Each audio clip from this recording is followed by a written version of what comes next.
यह वीडियो जरा गौर से सुनिएगा।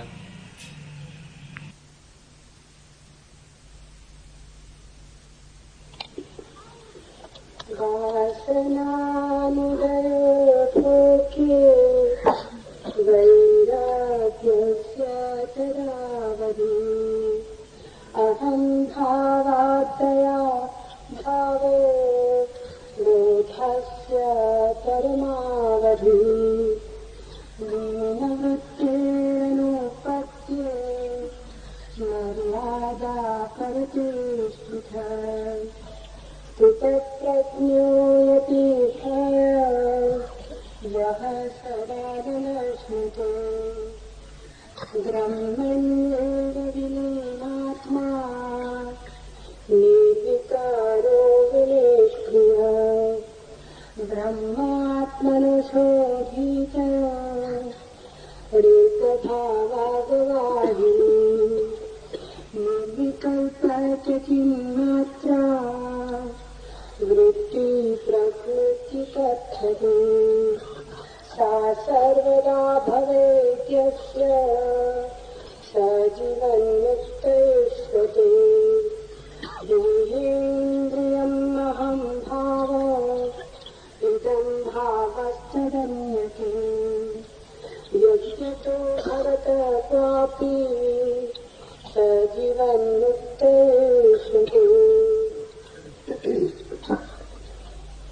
भोगने लायक पदार्थ के ऊपर वासना जागृत न हो तब वैराग्य की अवधि जान लेने और अहम भाव का उदय न हो तब ज्ञान की परम अवधि समझना।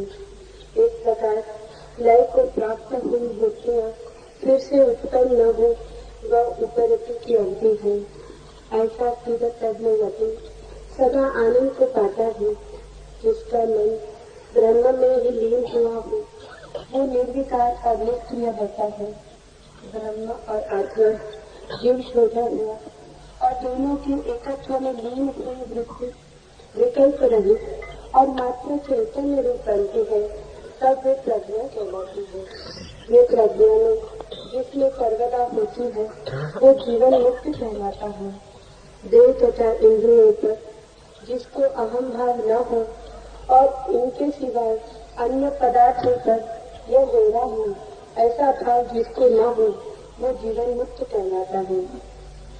When desires do not arise, even in the case of the objects of enjoyment, know it as the state of vairagya, non-attachment. And when the ego ceases to rise, know it as the highest state of knowledge.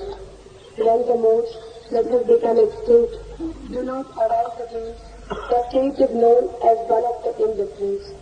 And the saint whose wisdom has become steady attains eternal bliss. One whose mind has dissolved into the Supreme becomes innocent and inactive. And the modes of the mind, when dissolved in the unity of the Supreme Self and the purified individual self, remain choiceless and in a state of pure consciousness. This state is called wisdom or prajna. And one who has attained this wisdom throughout is called Jivan Mukta, one free in life itself.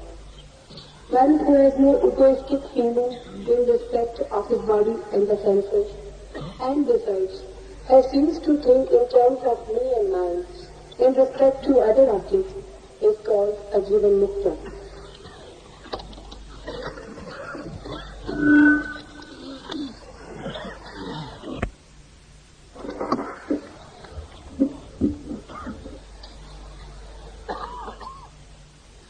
भोगने लायक पदार्थ पर वासना जागृत न हो तब समझना वैराग्य की अवधि, और अहम भाव का उदय न हो तब समझना ज्ञान की परम अवस्था।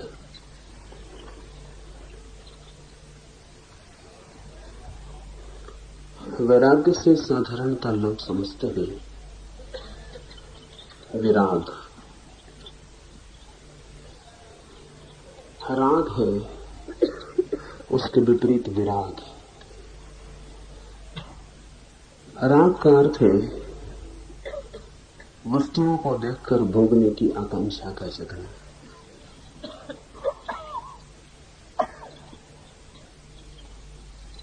सौंदर्य दिखाई पड़े, स्वादिष्ट वस्तु दिखाई पड़े, सुखद परिस्थिति दिखाई पड़े, तो उसे भोग लेने का, उसमें डूबने का, लीन होने का जो मन पैदा होता है वह है राग। राग का अर्थ है जो जाने की इच्छा, अपने को खोकर किसी वस्तु में डूब जाने की इच्छा, अपने से बाहर कोई सुख दिखाई पड़े तो अपने को सुख में डुबा देने की आकांक्षा, राग है। विराग का अर्थ है कोई वस्तु दिखाई पड़े भोगने योग्य तो उससे विकर्षण का पैदा हो जाना, उससे दूर हटने का मन पैदा हो जाना, उसकी तरफ पीठ कर लेने की इच्छा हो जाए। आकर्षण है राग, विकर्षण है विराग।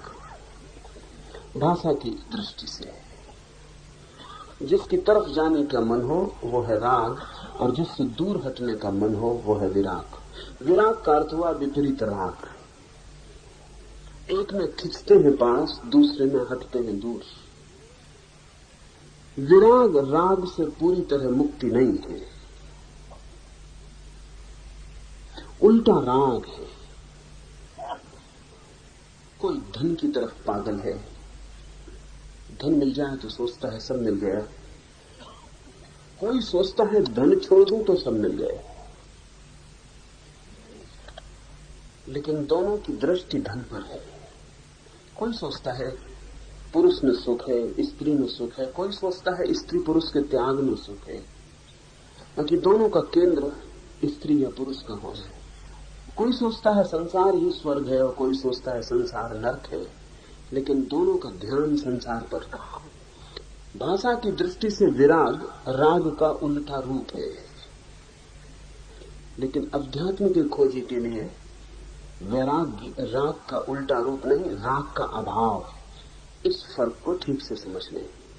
शब्द को उसमें देखेंगे तो राग का उल्टा विराग है, अनुभव में उतरेंगे तो राग का उल्टा विराग नहीं है, राग का अभाव, एब्सेंस विराग है। फर्क थोड़ा बारीक है। स्त्री के प्रति आकर्षण है, ये राग हुआ। स्त्री के प्रति विकर्षण पैदा हो जाए कि स्त्री को पास सहना मुश्किल हो जाए, स्त्री से दूर भागने की वृत्ति पैदा हो जाए, स्त्री से दूर दूर रहने का मन होने लगे, ये हुआ विराग। भाषा शब्द शास्त्र के हिसाब से, अनुभव समाधि के हिसाब से ये भी राग है। समाधि के हिसाब से विराग तब है जब स्त्री में न आकर्षण हो न विकर्षण हो, न खिंचाव हो और न विपरीत।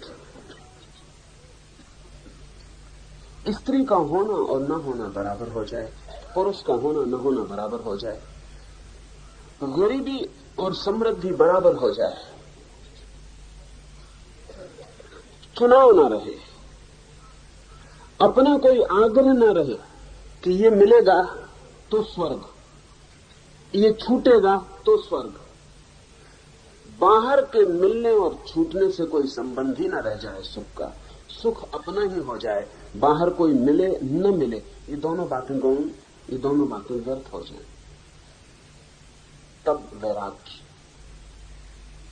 वैराग्य का अर्थ ये हुआ कि हमारी दृष्टि ही पर जानी बंद हो जाए, न अनुकूल न प्रतिकूल, न आकर्षण में न विकर्षण में, दूसरे से पूरा छुटकारा, वैराग्य। दूसरे से दो तरह के बंधन हो सकते हैं। मित्र मिलता है तो सुख होता है, शत्रु मिलता है तो दुख होता है। शत्रु तो छूट जाता है तो सुख होता है, मित्र छूट जाता है तो दुख होता है। बुद्ध ने कहा है, बड़ा गहरा मजाक किया है, बुद्ध ने कहा है कि शत्रु भी सुख देते हैं, मित्र भी दुख देते हैं। मित्र जब छूटते हैं तब दुख देते हैं, शत्रु जब मिलते हैं तब दुख देते हैं।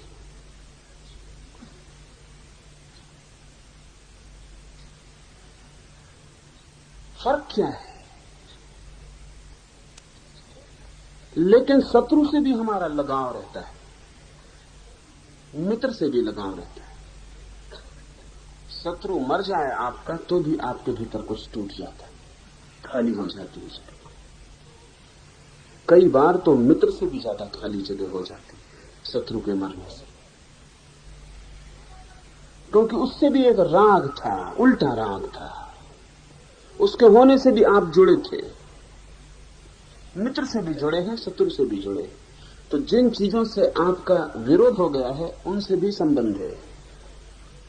वैराग्य का अर्थ है संबंध ही ना रहा, असंग हो गए, असंबंधित हो गए।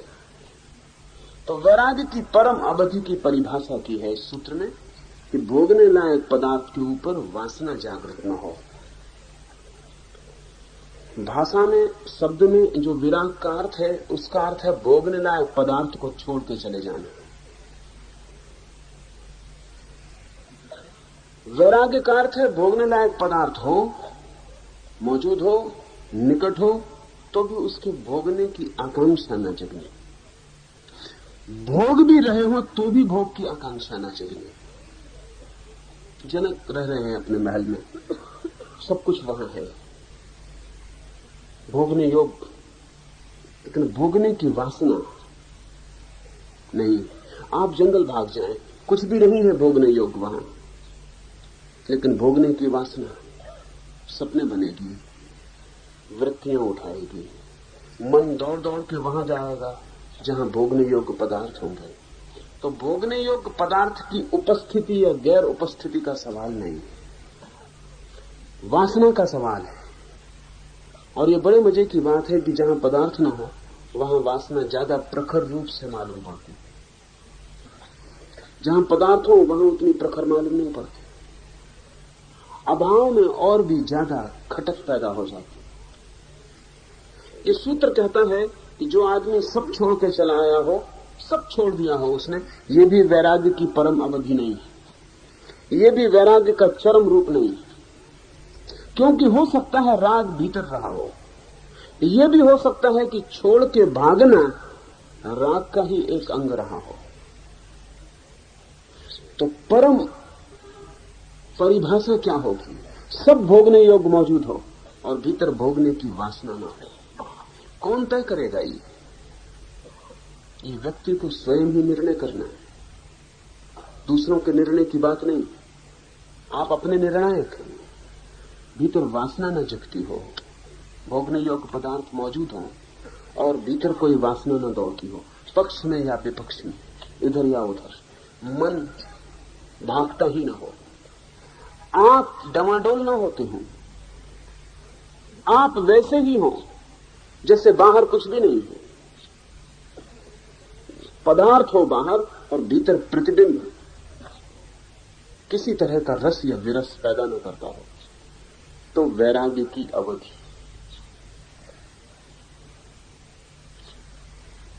हमारे लिए अति कठिन मालूम पड़ेगा, क्योंकि हम सब ने विराग का राग से विपरीत रूप समझ रखा है। एक आदमी अपने पत्नी, बच्चे, घर परिवार को छोड़कर भाग जाता है, हम कहते हैं विरागी है, लेकिन भागता है, उससे खबर देता है कि राग अभी जुड़ा था। कोई भागता है तो मकान से डर के नहीं भागता, अपने भीतर की वासना से ही डर के भागता। मकान क्या भगाएगा? और अगर मकान अभी भगा सकता है तो अभी आत्म स्थिति बनी है।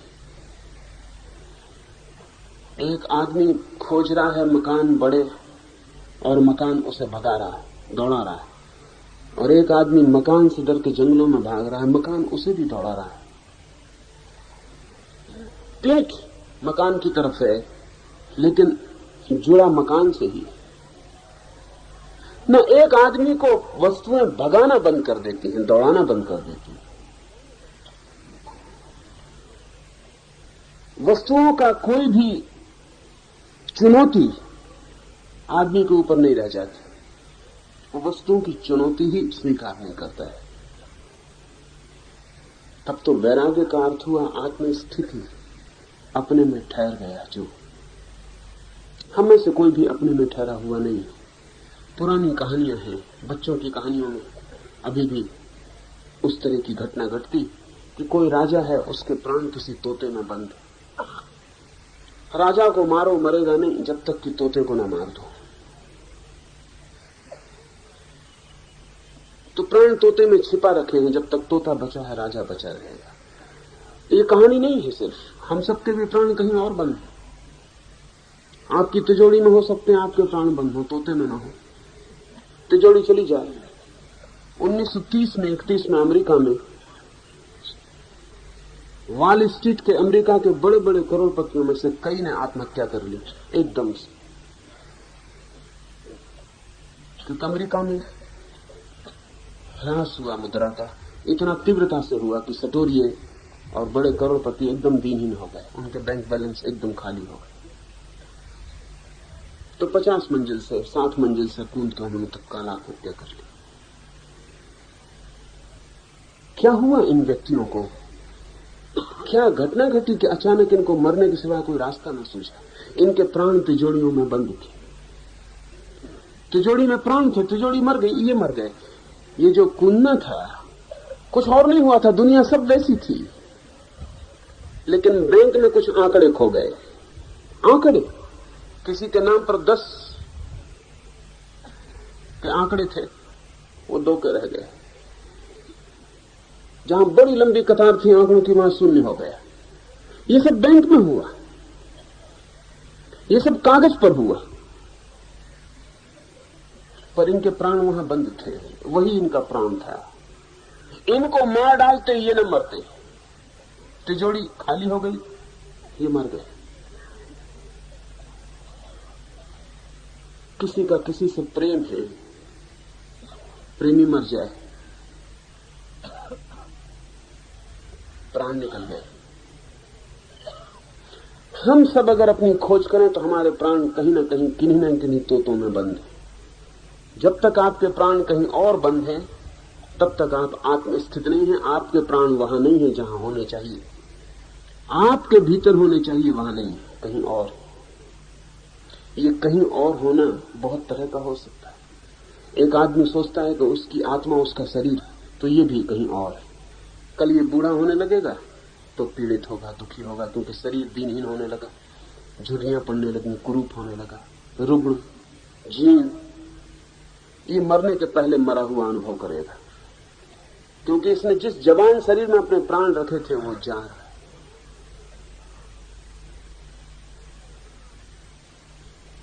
कहां आप अपने प्राण रख लिए, इसमें भेद हो सकता है, लेकिन कहीं आपके प्राण हैं बाहर, तो आप राग में जी रहे हैं। राग का मतलब है आत्मा अपनी जगह नहीं, कहीं और है।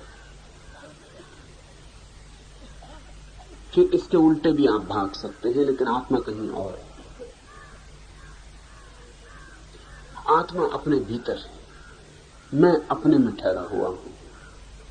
कोई चीज खींचती नहीं और मेरे भीतर किसी तरह के तरंगें पैदा नहीं करती। वैराग्य की यही परिभाषा है। इसलिए वैराग्य आनंद का द्वार है, क्योंकि जो अपने में ठहर गया उसे दुखी करने का कोई उपाय नहीं। और ध्यान रहे, वो कहानियां बच्चों की ठीक कहती हैं। जो अपने में ठहर गया, जिसके प्राण अपने में आ गया, उसे मारने का भी कोई उपाय नहीं। प्राण नहीं मरते कभी भी, तोते मर जाते हैं। जहां जहां रखते हैं वो चीजें खिसक जाती हैं, वो मर जाते हैं।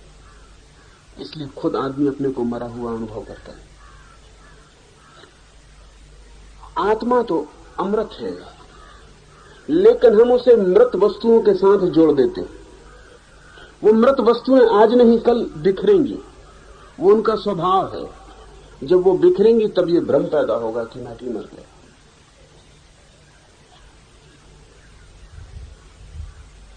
ये स्वयं का मर जाना एक भ्रम है जो पैदा होता है मरण धर्मा वस्तुओं से स्वयं को जोड़ लेने से। वैराग्य का अर्थ है जिसने सारे संबंध तोड़कर उसको जान लिया जो सदा संबंधित होता रहा था। भोगने लायक पदार्थ के ऊपर वासना जागृत न हो, विपरीत वासना जागृत हो नहीं, वासना ही जागृत न हो किसी भी अर्थ की, तब वैराग्य की अवधि जान लेना। ये खुद के लिए सूत्र दिया जा रहा है, इससे दूसरे की जांच करने मत जाना। हम सब बहुत होशियार, हमें परिभाषाएं मिल जाएं तो हम दूसरे की जांच करने जाते हैं। अच्छा तो फला आदमी वैरागी है या नहीं, आपका कोई प्रयोजन नहीं है, दूसरे से आपका कोई लेना देना नहीं। राग में होगा तो दुख भोगेगा, विराग में होगा तो आनंद भोगेगा, आपका कोई भी संबंध नहीं।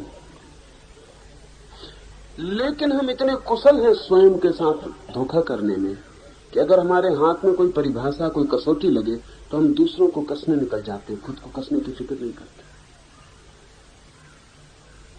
अपने को कसना, ये सूत्र आपके लिए है, ये सूत्र किसी और पर चिंतन करने के लिए नहीं कि महावीर विरागी हैं या नहीं, कि कृष्ण विरागी हैं या नहीं, होंगे या न होंगे कुछ भी लेना देना नहीं। ये उनकी अपनी बात है, होंगे विरागी तो आनंद पाएंगे, नहीं होंगे तो दुख पाएंगे। आप कहीं बीच में आते नहीं। मेरे पास लोग आते हैं, वो कहते हैं कैसे पता चले कि कोई आदमी वस्तुतः ज्ञान को उपलब्ध हो गया। जरूरत क्या है कि कोई आदमी वस्तुतः ज्ञान को उपलब्ध हो गया, इसका आपको पता चले। आप हुए हैं कि नहीं इतना पता चलता रहे काफी है। दूसरा हो भी गया हो तो उसके होने से आप नहीं हो जाते, दूसरा ना भी हुआ हो तो उसके न होने से आपको कोई बाधा नहीं पड़ती। लेकिन क्यों हम ऐसा सोचते हैं, उसके कारण हम पक्का कर लेना चाहते हैं कि कोई वैराग्य को उपलब्ध नहीं हुआ, उससे हमको राहत मिलती है, फिर कोई हर्ज नहीं। हम भी ना हुए तो कोई हर्ज नहीं, कोई उपलब्ध नहीं हुआ, इससे मन को सांत्वना मिलती है। इसलिए मन को आधार मिलता है कि हम जैसे हैं ठीक हैं, क्योंकि कोई कभी उपलब्ध नहीं हुआ, हम भी नहीं हो रहे हैं।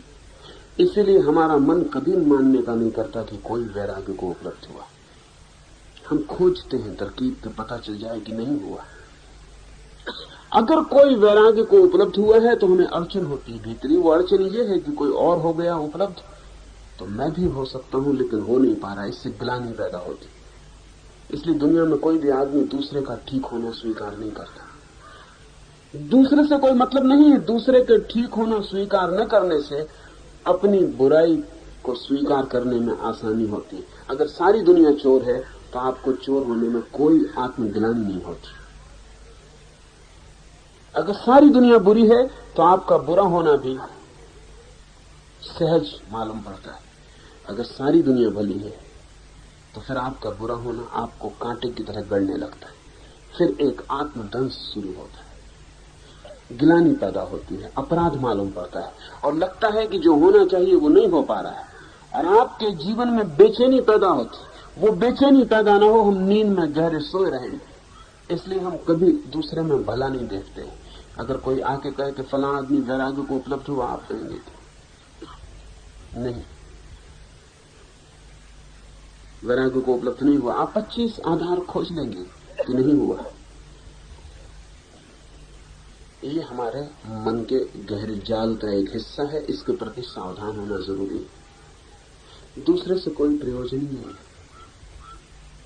एक मित्र 3 दिन से मेरे पास पहुंचते थे, समय ज्यादा वो चाहते थे, कहते थे सन्यास तो मुझे लेना है, लेकिन सन्यास के पहले कोई 2-3 जरूरी सवाल पूछे। सोचा कि जरूरी सवाल होंगे, एक भी सवाल जरूरी नहीं था। सवाल दूसरों के संबंध में थे, उनके संबंध में न थे। सब सन्यास उन्हें लेना था।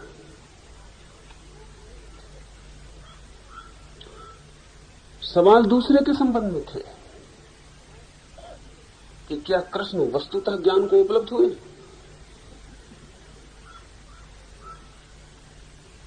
तो फिर जैनों ने उनको नरक में क्यों डाला हुआ है?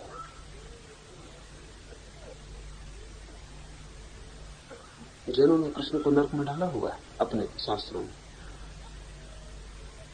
क्योंकि जैनों की अपनी व्याख्या और परिभाषा है वैराग्य की, उसमें कृष्ण नहीं आते। छोड़ के जाना चाहिए सब, वो उनकी परिभाषा है।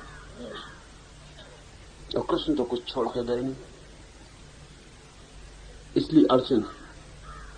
कृष्ण की परिभाषा यही है कि अगर छोड़ के ही भागते हो तो अभी वैरागी नहीं हुए। इसलिए हिंदुओं ने अपने शास्त्रों में महावीर का उल्लेख भी नहीं किया है। कोई उल्लेख करने योग्य बात नहीं मानी। कम से कम जैनियों ने थोड़ा प्रेम दर्शाया है कृष्ण के प्रति, नरक में डाला है। हिंदुओं ने उल्लेख ही नहीं किया महावीर का, बात ही करने लायक नहीं समझी। नरक में भी डाला तो थोड़ी फिक्र तो ली। कृष्ण को एकदम छोड़ नहीं सके, कुछ न कुछ वक्तव्य कृष्ण के लिए कोई न कोई जगह बनानी पड़ी है, नरक ही सही। लेकिन महावीर के लिए हिंदुओं ने नरक में तक नहीं डाला, बात ही छोड़ दी। क्योंकि अगर कृष्ण की परिभाषा को कोई पकड़ के चले तो अड़चन हो जाती। लेकिन ध्यान रहे, सब परिभाषाएं आपके लिए, साधक के लिए, ताकि वो अपने भीतर खोजबीन करता रहे, एक निकस हाथ में रहे, कसौटी तौलता रहे। और हम सब होशियार हैं, उस कसौटी पर हम दूसरों को कसने जाते हैं। दूसरों से कोई लेना देना नहीं। कृष्ण नरक में होंगे तो वो समझे, इससे किसी को क्या लेना देना। आप कोई कृष्ण की जगह नरक में पड़ने को तैयार होने को हो नहीं सकते कि हम जगह लिए लेते हैं आपकी, आप मोक्ष चले जाओ। और कृष्ण मोक्ष में होंगे तो आपका मोक्ष निर्मित नहीं होता है। आपके अतिरिक्त आपकी सारी चिंतना दूसरे के संबंध में व्यर्थ है। एक दूसरे मित्र आए थे पूछने की, अगर आपको कृष्णमूर्ति को मिलने की व्यवस्था की जाए तो क्या आप मिलने को राजी? अब ये मेरे और कृष्णमूर्ति के बीच की बात है, इसमें इन मित्र को क्या प्रयोजन हो सकता है? फिर उन्होंने पूछा हुआ था कि अगर आप दोनों का मिलना हो तो नमस्कार कौन पहले करेगा? अब ये भी मेरे और कृष्णमूर्ति के बीच का मामला है।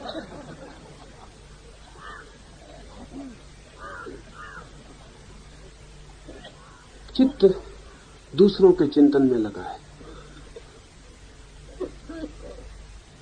चित्त अपना चिंतन कर ही नहीं रहा है। साधक को निर्णय कर लेना चाहिए कि ये सब व्यर्थ की चिंतनाएं मेरे अतिरिक्त और मेरे भीतरी विकास के अतिरिक्त सब बातें साधक के लिए नहीं है, व्यर्थ है। उन जिज्ञासाओं में, कुतूहल में उलझना ही नहीं चाहिए। उससे कुछ भी लेना देना नहीं है, उससे कुछ आपके जीवन में होगा भी नहीं। तो ये ध्यान रखें, ये परिभाषाएं आपके लिए हैं और अपने भीतर आप तौलते रहें। इसलिए उपनिषद ने आपको मापदंड दिए ताकि भीतर के अगम रास्ते पर आपको कठिनाई न हो। अपने भीतर देखते रहना, जब तक वस्तुओं को देखकर वासना जगती हो तब तक समझना कि वैराग्य उपलब्ध नहीं हुआ है। और वैराग्य के सतत श्रम में लगना है, उस श्रम की हम धीरे धीरे बात कर रहे हैं। अहम भाव का उदय न हो तब ज्ञान की परम अवधि समझना। बड़े अजीब लोग हैं उपनिषद के ऋषि। वो ये नहीं कहते कि परमात्मा का दर्शन हो जाए तो ज्ञान की अवधि समझना है। परमात्मा तक के दर्शन की बात को उन्होंने ज्ञान की अवधि नहीं कहा। क्या आपको बिल्कुल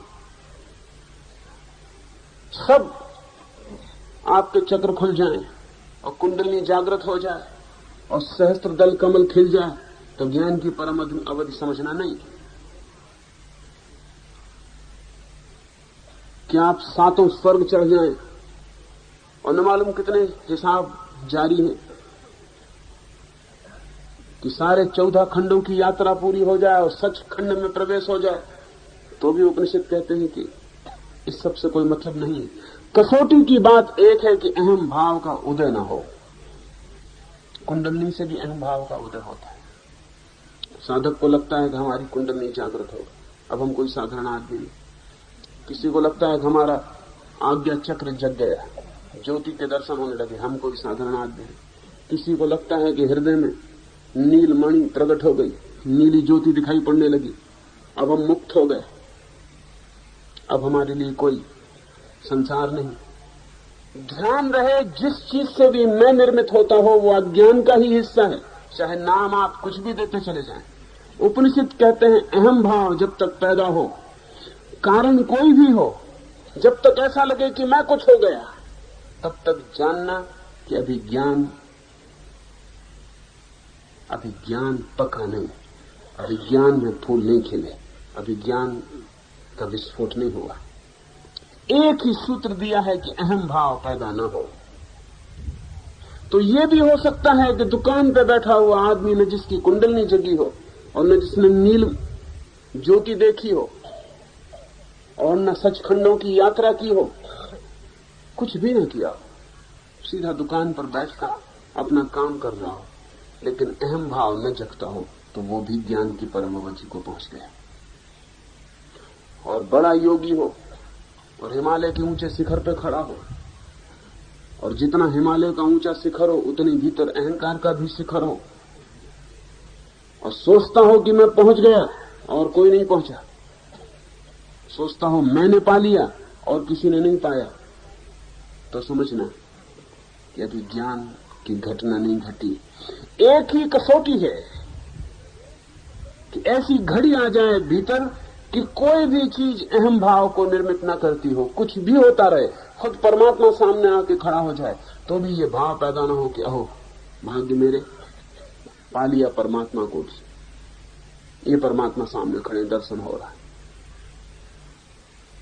मैं की वृत्ति निर्मित न हो तो ज्ञान की परम अवधि समझना, इसको भी भीतर खोजते रहना, नहीं तो हर चीज से अकड़ आनी शुरू हो जाती है। हर चीज से मन बड़ा कुशल है और हर चीज में से अहम भाव को निकाल देता है। इतना कुशल है कि विनम्रता तक में से अहम भाव को निकाल देता है।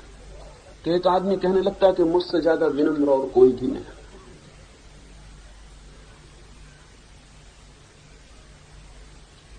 मुझसे ज्यादा विनम्र और कोई भी नहीं, मगर वो मुझसे ज्यादा कोई भी नहीं। वो कुछ भी हो, चाहे धन हो, चाहे यश हो, चाहे पद हो, चाहे ज्ञान हो, चाहे मुक्ति हो, चाहे विनम्रता हो, मुझसे ज्यादा कोई भी नहीं। वो जो मैं है निर्मित होता चला जाए।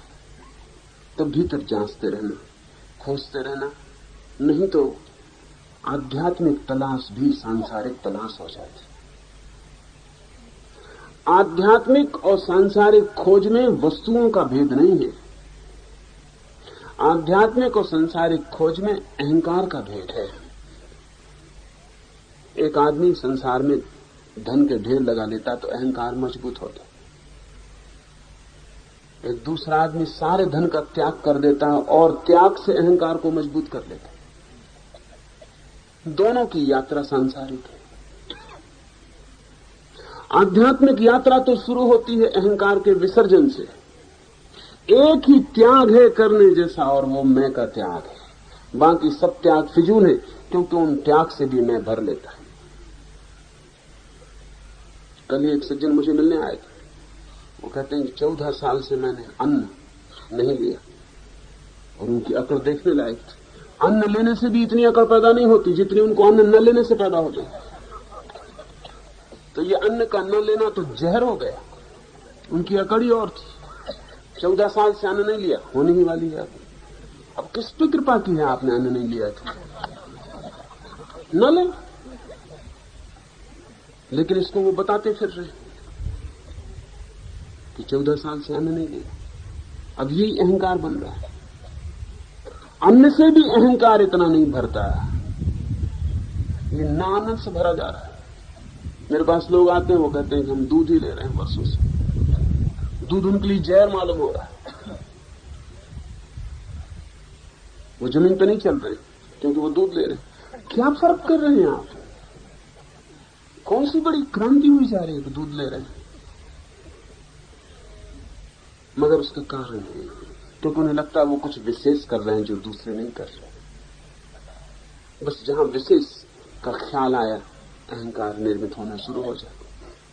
फिर वो कोई भी विशेष हो, किसी भी कारण से आप विशिष्टता पैदा कर लें अपने लिए, तो अहंकार निर्मित होता है। तो साधक का क्या अर्थ हुआ? साधक का अर्थ हुआ कि अपने भीतर से विशेषता पैदा करना बंद करता जाए। धीरे धीरे ऐसा हो जाए कि नोबडी, कोई भी नहीं है। धीरे धीरे इतना सामान्य हो जाए भीतर कि ये भाव ही पैदा ना हो कि मैं भी कुछ हूं, ना कुछ हो जाए। जिस दिन साधक ना कुछ हो जाता है, ज्ञान की परम अवधि आ जाती है। ज्ञान के संग्रह से नहीं, अहंकार के विसर्जन से, जानकारी के संग्रह से नहीं, मैं की मृत्यु से। इसी प्रकार लय को प्राप्त हुई वृत्तियां फिर से उत्पन्न न हो, वह उपरति की अवधि है। ऐसा स्थित प्रज्ञ यति सदा आनंद को पाता है। लय को प्राप्त हुई वृत्तियां फिर से उत्पन्न न हो। बहुत बार वृत्तियां लय हो जाती, बहुत बार, लेकिन वो लय होना वापस लौट आता है। एक दिन लगता है कि मन बिल्कुल शांत हो गए, दूसरे दिन फिर अशांत हो जाता। एक दिन लगता है बड़ा आनंद है, दूसरे दिन फिर दुख में गिर जाते। मन के कुछ नियम है, वो समझने चाहिए। एक नियम तो मन का यह है कि वो सतत एक जैसा कभी नहीं रहता, परिवर्तन उसका स्वभाव। तो जो शांति मिले और खो जाए, समझना कि वो आध्यात्मिक शांति नहीं है, मन की ही शांति थी। एक बात, जो आनंद मिले और खो जाए, समझना कि वो आध्यात्मिक आनंद न था, मन का ही आनंद था।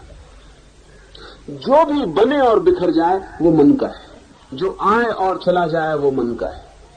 जो आए और फिर कभी ना जाए, जो आए तो बस आ जाए और जाने का कोई उपाय ना रहे। आप चेष्टा भी करें और उसे हटा ना पाए। ख्याल रखें फर्क। मन में शांति आ जाए तो आप लाख चेष्टा करें कि बनी रहे, बनी नहीं रहेगी, बदलेगी।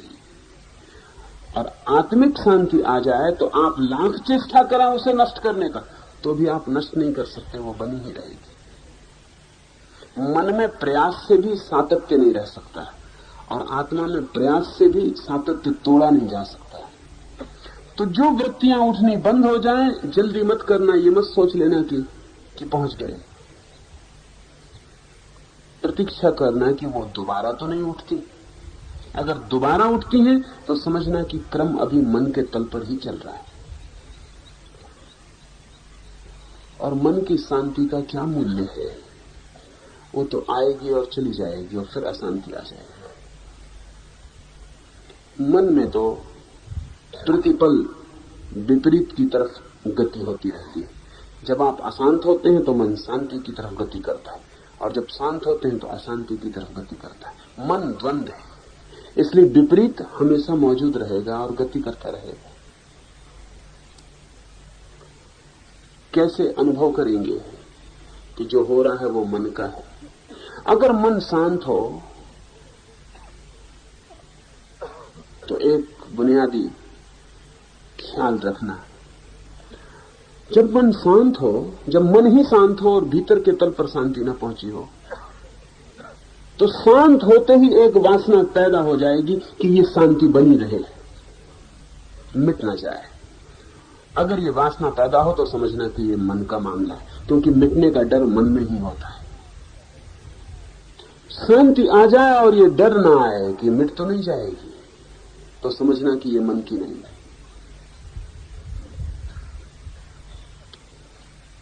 दूसरी बात, मन हर चीज से ऊब जाता है, हर चीज से, दुख से नहीं, सुख से भी ऊब जाता है। मन का ये दूसरा नियम है कि मन किसी भी स्थिर चीज से ऊब जाता है। अगर आप दुख में हैं तो दुख से ऊबा रहता है और कहता है सुख चाहिए, पर आपको पता नहीं कि ये मन का नियम है कि सुख मिल जाए तो सुख से ऊब जाता है, और तब भीतरी दुख की मांग करने लगता है। ऐसा मैं निरंतर इतने लोगों पर प्रयोग चलते हैं तो देखता हूं कि उनको अगर सुख भी ठहर जाए थोड़े दिन तो वो बेचैन होने लगते हैं। अगर शांति भी थोड़े दिन ठहर जाए तो वो बेचैन होने लगते हैं, क्योंकि उससे भी ऊब पैदा होती है। मन हर चीज से ऊब जाता है, मन सदा नए की मांग करता रहता है। नए की मांग से ही सब उपद्रव पैदा होता है। मन के बाहर आत्मिक तल पर नए की कोई मांग नहीं, पुराने की कोई ऊब नहीं, जो है उसमें इतनी लीनता है कि उसके अतिरिक्त किसी की कोई मांग नहीं। सूत्र कहता है कि लय को प्राप्त हुई वृत्तियां फिर से उत्पन्न न हो तो उपरत की अवधि है, तो समझना कि विश्राम मिला। वो फिर पैदा होती रहे तो समझना कि सब मन का ही जाल है। क्यों? इसको सोच रखने की जरूरत क्यों है? क्योंकि मन के साथ हमारा इतना गहरा संबंध है कि हम मन की ही शांति को अपनी शांति समझ लेते। उससे बड़ा कष्ट होता है क्योंकि वो खो जाती। क्या करें हम? साक्षी के सूत्र का प्रयोग करना उपयोगी है तो मन के बाहर जाने का रास्ता बनता है और परम उपरति उपलब्ध होती है। करते क्या है हम? जब मन अशांत होता है तो हम उससे हटना चाहते हैं, और जब मन शांत होता है तो हम उससे जुड़ना चाहते हैं। शांति को हम बचा रखना चाहते हैं, अशांति को हटाना चाहते हैं। जब मन दुखी होता है तो हम मन को फेंक देना चाहते हैं कि कैसे छुटकारा हो जाए मन से, और जब मन सुखी होता है तो हम उसका आलिंगन कर लेते हैं और उसको बचा लेना चाहते हैं। तब तो आप मन से कभी ना छूट पाएंगे, क्योंकि ये तो मन की व्यवस्था ही है कि दुख से छूटो, सुख को पकड़ो। मन से छूटने का उपाय यह है कि जब सुख मन दे रहा हो तब भी साक्षी बने रहना और उसको पकड़ना मत। जैसे यहां आप ध्यान कर रहे हैं, ध्यान में कभी अचानक शांति का झरना फूट पड़ेगा तो उस वक्त उसको आलिंगन मत कर लेना, खड़े देखते रहना, दूर की शांति घट रही, मैं साक्षी हूं। सुख का झरना टूट पड़ेगा, भीतर रोए रोए में सुख व्याप्त हो जाएगा किसी क्षण, तो उसको भी दूर खड़े होकर देखते रहना, उसको पकड़ मत लेना जोर से कि ठीक आ गई मुक्ति। उसको खड़े होकर साक्षी भाव से देखते रहना कि मन में सुख घट रहा है, पकड़ूंगा नहीं। मजे की बात यह है कि जो सुख को नहीं पकड़ता उसके दुख समाप्त हो जाते, जो शांति को नहीं पकड़ता उसकी अशांति सदा के लिए मिट जाती। शांति को पकड़ने में ही अशांति का बीजारोपण है और सुख को पकड़ने में ही दुख का जन्म। पकड़ना ही मत, पकड़ का नाम मन है, क्लिंगिंग, पकड़ का नाम मन है। कुछ ना पकड़ना, खुली मुट्ठी और आप मन के पार हट जाएंगे और उसमें प्रवेश हो जाएगा जहां से फिर वृत्तियां दोबारा जन्म नहीं पाती, परम लय हो जाता है। उस परम लय को कहा है उपरति विश्राम। ऐसा स्थित प्रज्ञ यति सदा आनंद को पाता है। स्थित प्रज्ञ बड़ा मीठा शब्द है, अर्थ है उसका जिसकी प्रज्ञा अपने में ठहर गई, जिसका बोध अपने में रुक गया, जिसकी चेतना स्वयं को छोड़कर कहीं भी नहीं जाती, ठहर गई चेतना जिसकी। ऐसा यति, ऐसा साधक, ऐसा सन्यासी सदा आनंद को पाता रहता है। मन के तल पर है सुख और दुख, द्वंद्व, शांति अशांति द्वंद्व, अच्छा बुरा द्वंद्व, जन्म मृत्यु द्वंद्व। मन के पीछे हटते ही निर्द्वंद्व आनंद है। आनंद के विपरीत कोई शब्द नहीं है, वो द्वंद्व के बाहर है, और जो द्वंद्व के बाहर है ऐसा यदि सदा आनंद को पाता रहता है।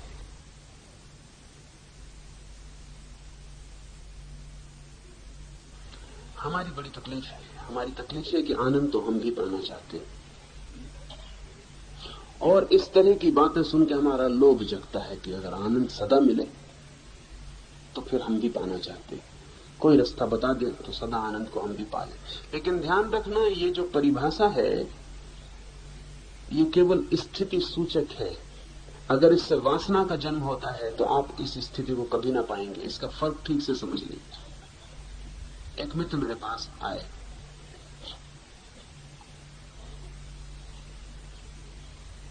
जल्दी से मुक्ति हो जाए, ध्यान लग जाए, समाधि आ जाए, जल्दी से। तो मैंने उनको कहा कि जितनी जल्दी करिएगा उतनी देर हो जाएगी, क्योंकि जल्दी करने वाला मन शांत हो ही नहीं सकता। जल्दी ही तो अशांति है। और हम सब अनुभव करते हैं कि कभी कभी जल्दी में कैसी मुश्किल हो जाती, ट्रेन पकड़नी है और जल्दी में,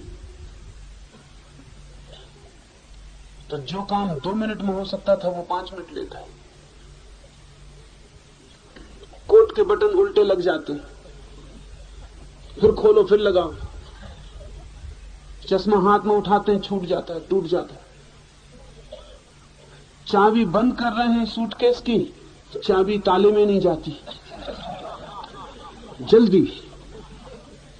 जल्दी में तो निरंतर ही देर हो जाती है, क्योंकि जल्दी का मतलब यह है कि चित्त बहुत अस्त व्यस्त है और भूल चूक हो जाएगी। तो जब छोटी छोटी चीजों में जल्दी देर करवा देती है, तो इस विराट की यात्रा पर तो जल्दी बहुत देर करवा देगी। तो उन मित्र से मैंने कहा कि जल्दी मत करो, नहीं तो देर हो जाएगी। यहां तो तैयारी रखो कि अनंत काल में कभी भी हो जाएगा तो हम राजी हैं, कोई जल्दी नहीं, तो शायद जल्दी भी हो जाए। तो उन्होंने कहा ऐसा, अगर हम अनंत काल के लिए तैयारी रखें तो जल्दी हो जाएगी ना।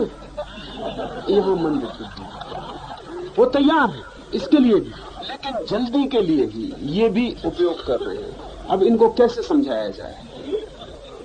वो कहते हैं प्रतीक्षा करने को भी राजी है, मगर आप भरोसा दिलाते हैं कि इससे जल्दी हो जाएगी, तब ये प्रतीक्षा झूठी हो जाएगी। और जल्दी का क्या मतलब रहा?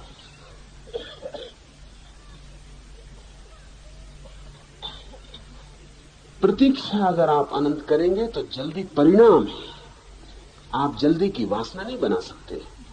इसको फर्क को समझ लें। अगर आप प्रतीक्षा करने को तैयार हैं तो जल्दी होगी, लेकिन वो प्रतीक्षा करने वाले चित्त का परिणाम है। अगर आप कहते हैं कि इसीलिए हम प्रतीक्षा करेंगे कि जल्दी हो जाए, तो आप प्रतीक्षा कर ही नहीं रहे और जल्दी कभी नहीं होगी। जल्दी की वासना से प्रतीक्षा कैसे निकल सकती है? यही तकलीफ रोज रोज की है। हम सबको लगता है कि आनंद तो हमें भी चाहिए, तो हम कैसे आनंद को पालें? कैसे आनंद को पालेने का जो विचार और वासना है वो तो बाधा है आनंद के लिए। आनंद परिणाम है, उसको आप वासना मत बनाएं, वो घटेगा। आप मौन चुपचाप यात्रा करते जाएं, वो घटेगा। इसलिए बड़ी कठिनाई घटती है, और वो ये कि इन सूत्रों को पढ़ के अनेक लोग वासनाग्रस्त हो जाते हैं आनंद की।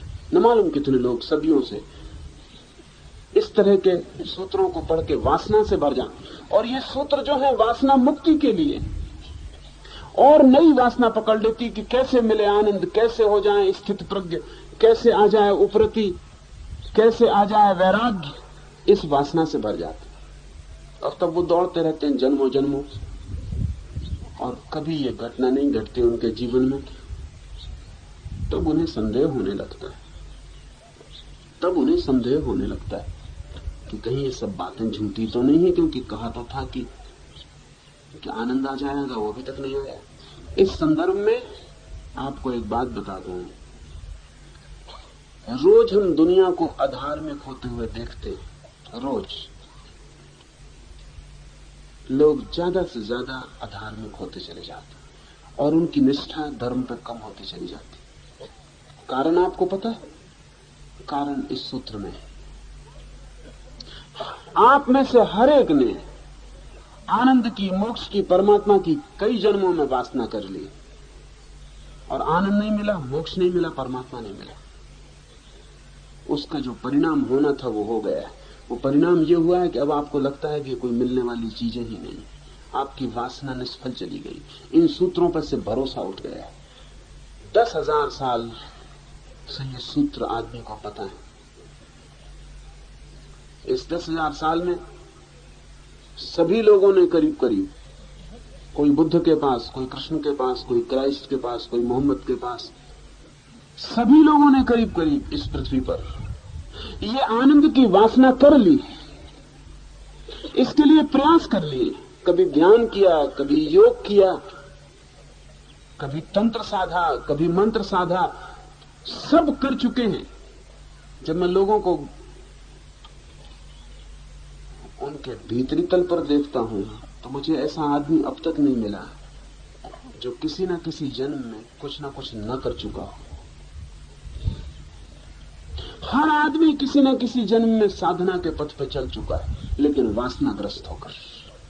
उस वासना के कारण ही साधना निष्फल चली गई और भीतर गहरी चेतना में वो असफलता बैठ गई। उसका कारण है कि सारी दुनिया में अधर्म बढ़ता हुआ दिखाई पड़ता है, क्योंकि धर्म अधिक लोगों के लिए असफल हो गया है।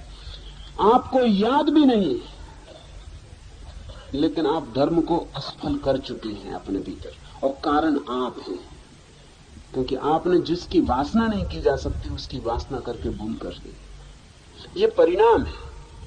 आप साधना से गुजरेंगे तो ये परिणाम घटते हैं। इनकी आपको चिंता नहीं करनी है, न इनका विचार करना है, और न इनकी आकांक्षा करनी है, और न जल्दी करनी है कि ये घट जाए।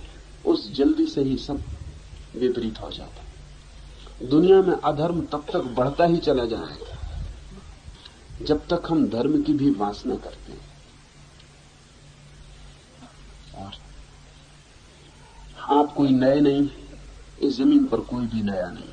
सब इतने पुराने और प्राचीन हैं जिसका हिसाब नहीं, और सब इतने इतने रास्तों पर, इतने इतने मार्गों पर चल चुके हैं जिसका हिसाब नहीं। और इन सब में असफलता पाकर आप निराश और हताश हो गए। वो हताशा प्राणों में गहरे बैठ गई।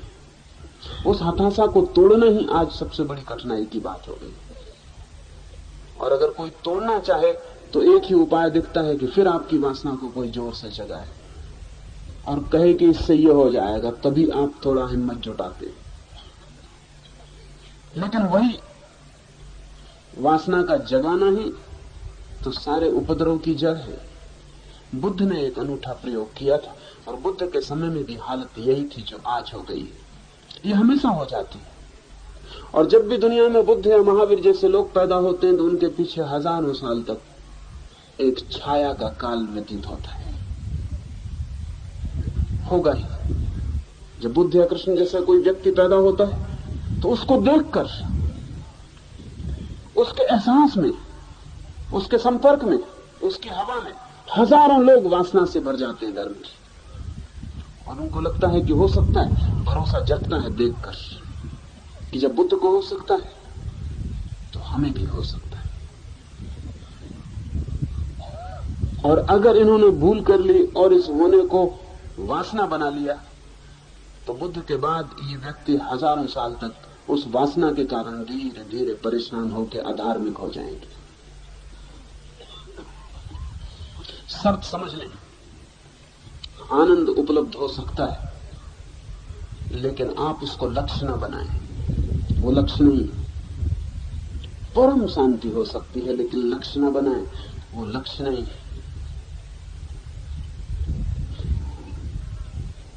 लक्ष्य तो बनाएं आप ज्ञान को, समझ को। लक्ष्य तो बनाएं आप ध्यान को। लक्ष्य तो बनाएं आप अपने भीतर स्थिरता को। लक्ष्य बनाएं रुक जाने को, अपने भीतर आ जाने को। परिणाम में आनंद चला आएगा, वो उसके पीछे आ ही जाता है। उल्टा ना करें, आनंद को लक्ष्य ना बनाएं। जिसने आनंद को लक्ष्य बनाया बस वो मुश्किल में पड़ गया। परिणाम परिणाम है, लक्ष्य नहीं। ऐसा समझे। सामान्य जीवन से कोई उदाहरण ले लें तो आसानी हो जाए। आप कोई खेल खेलते हैं, फुटबॉल खेलते हैं, हॉकी खेलते हैं, टेनिस खेलते हैं, कुछ भी खेलते हैं, कबड्डी खेलते हैं, कोई खेल खेलते हैं, बड़ा आनंद अनुभव होता है। किसी से आप कहें कि कबड्डी खेलता हूं, टेनिस खेलता हूं, बड़ा आनंद आता है। वो आदमी का आनंद तो हमें भी चाहिए। कल हम भी आकर देखेंगे खेल के कि आनंद आता है कि नहीं। वो आदमी खेलने आए और सतत इस बात का ख्याल रखे कि आनंद आ रहा है कि नहीं।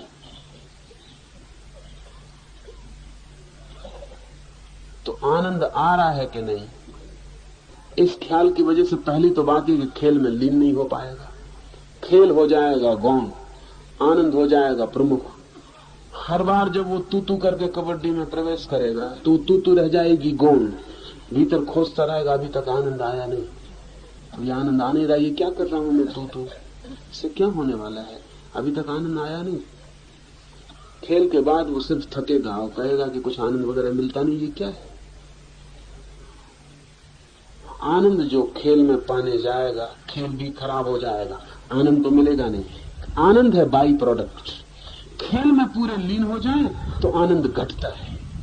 आनंद कहीं ख्याल बना रहे तो लीन नहीं हो पाते, लीन नहीं हो पाते तो आनंद कैसे घटेगा। ये पूरा जीवन ऐसा है, यहां सब चीजें बाई प्रोडक्ट है। जो भी महत्वपूर्ण है वो चुपचाप घटता है, जो भी गहरा है उसका लक्ष्य नहीं बनाना होता, लक्ष्य बनाने से ही उसका द्वार बंद हो जाता है।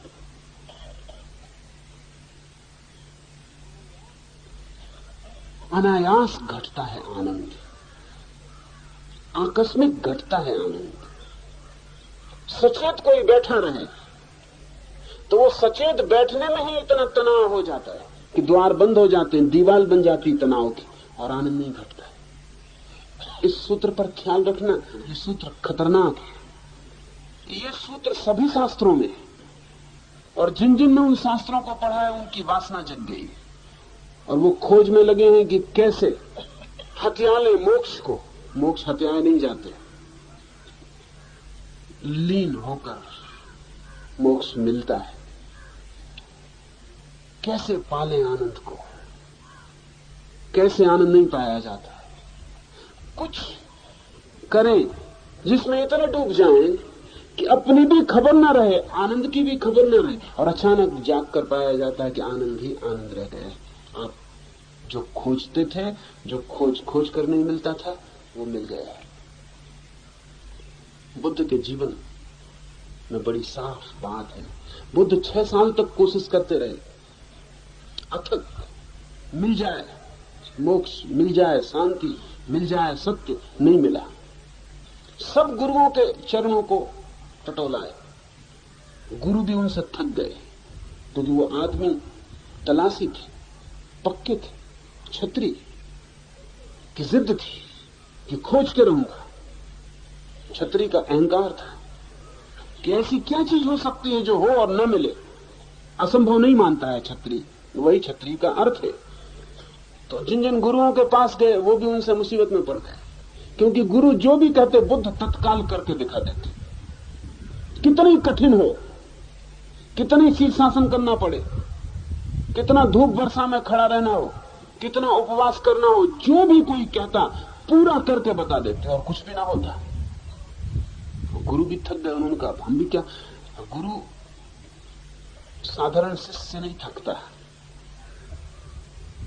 क्योंकि साधारण शिष्य कभी मान के चलते ही नहीं, इसलिए कभी ऐसी नौबत नहीं आती कि गुरु को यह कहना पड़े अब हम क्या करें, जो हम कर सकते थे कर चुके। बुद्ध जैसा शिष्य मिले तो बहुत मुश्किल खड़ी हो जाती, क्योंकि बुद्ध जो भी गुरु कहता पूरा करते, उसमें गुरु भी भूल नहीं निकाल सकता था और कुछ होता नहीं। आखिर एक गुरु कहता है कि अब मैं जो कर सकता था, जो बता सकता था, मैंने बता दिया, इसके आगे मुझे भी पता नहीं, अब तुम कहीं और चले जाओ। सब गुरु उनसे ऊब गए और वो जिद्दी पक्के थे। 6 वर्ष तक जिसने जो कहा, सही गलत, संगत असंगत, सब उन्होंने पूरा किया और बड़ी निष्ठा से पूरा किया। एक भी गुरु ये नहीं कह सका कि तुम पूरा नहीं कर रहे इसलिए नहीं हो रहा है। तो वो इतना पूरा कर रहे थे कि गुरु ने तक उनसे क्षमा मांगी कि जब तुम्हें हो जाए कुछ और ज्यादा हमको भी खबर करना, क्योंकि जो भी हम जानते थे वो पूरा बता दिया, कुछ भी नहीं हो रहा। ऐसा नहीं था कि जो बताया था उससे उन गुरुओं को नहीं हुआ था, उससे उनको हुआ था। क्रिया बराबर बुद्ध भी वही कर रहे थे जो गुरु ने की थी और पाया था। तो गुरु भी मुश्किल में था कि यही क्रिया पूरी कर रहे हो, मुझसे भी ज्यादा पूरी कर रहे हो, इतनी निष्ठा से मैंने भी कभी नहीं किया था, फिर क्यों नहीं हो रहा। पर कारण था, उस गुरु को हुआ होगा क्योंकि उसने क्रिया की थी बिना किसी लक्ष्य के ख्याल के। बुद्ध को लक्ष्य प्रगाढ़ था, कर रहे थे वो, लेकिन नजर लक्ष्य पे थी कि कब सत्य, कब आनंद, कब मोक्ष मिले।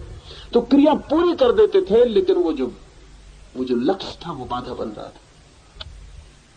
आखिर बुद्ध भी थक गए। 6 वर्ष के बाद एक दिन उन्होंने सब छोड़ दिया। संसार तो पहले ही छोड़ चुके थे, फिर सन्यास भी छोड़ दिया। भोग तो पहले ही छोड़ चुके थे, ये 6 साल योग में बर्बाद किए थे, फिर योग भी छोड़ दिया। और एक रात उन्होंने तय कर लिया कि अब कुछ भी नहीं करना, अब खोजना ही नहीं। समझ लिया कि कुछ है नहीं मिलने वाला। तनाव पर पहुंच गए थे आखिरी खोज के।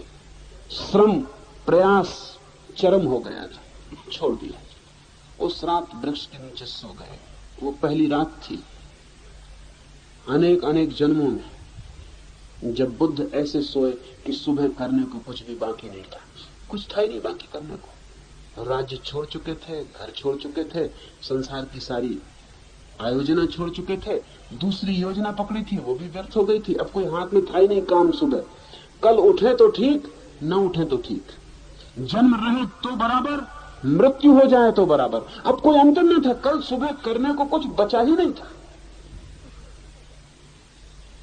कल का कोई मतलब ही नहीं था।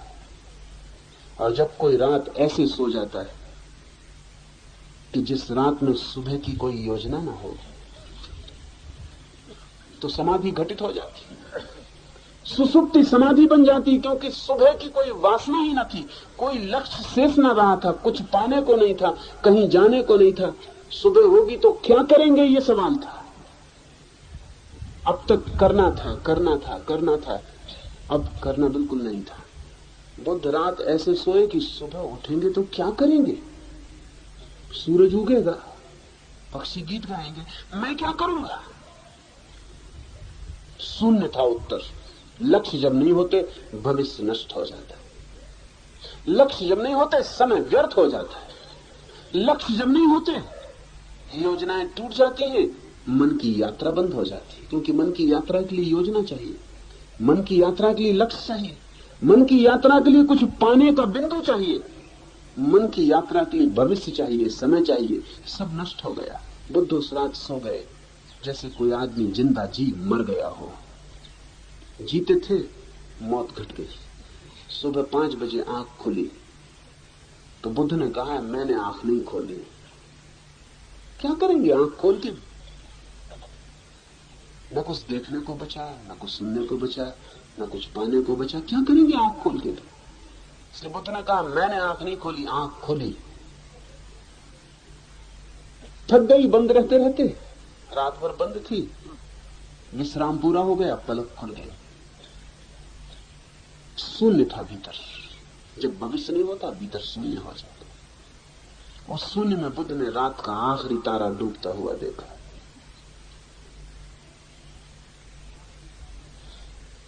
और उस आखिरी तारे को डूबते देखकर बुद्ध परम ज्ञान को उपलब्ध हो गए।